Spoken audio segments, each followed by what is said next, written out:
సమస్య నుంచి మాకు విడుదల రావటం లేదు అని మనం మాట్లాడతాం. అక్క ఎంతకాలం ఇది రక్షణ పొందంటే 20 సంవత్సరాలు దీన్ని బాప్తిస్తాన్ని పొంది.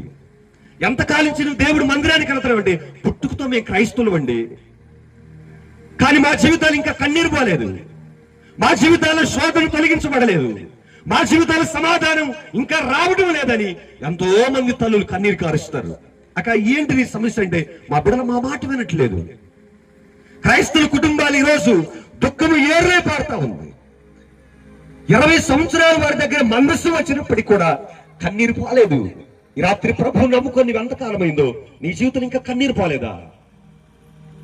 ఎందుకు నీ జీవితంలో కన్నీరు ఉందంటే కిర్యాతయారీములో ఉన్నటువంటి క్రైస్తవులు ఏం చేశారంటే వారు 2 మనస్సులు కలిగి బ్రతికారు.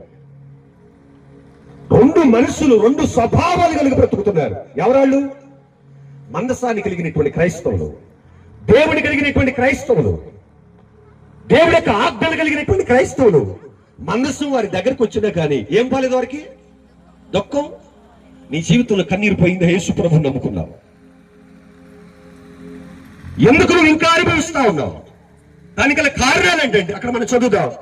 సమూయేలు ఇశ్రాయేలు అందరితో ఇట్లా అన్నాడు, మీ పూర్ణ హృదయంతో యెహోవా యొద్దకు మీరు మళ్ళుకొని ఎడలా.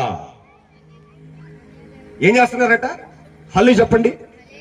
కిర్యాతయారీములో ఉన్నటువంటి క్రైస్తవులు ఎలాగున్నారంటే పూర్ణమైనటువంటి హృదయంతో యెహోవాని సేవించే అనుభవాలు వారికి లేవు. గట్టిగా చెప్పండి హల్లెలూయా. నీ దేవుణ్ణి ఎలా వెంబడిస్తున్నావు? కిర్యాతయారీములైనటువంటి క్రైస్తవులు అందరు వినాలి, వారు పూర్ణమైనటువంటి హృదయంతో ప్రభుని ఆరాధన చేయట్లా. వారి జీవితాలు ఏముందంటే అక్కడ వినాలి. అక్కడ మనం చదువుదాం వాక్యం.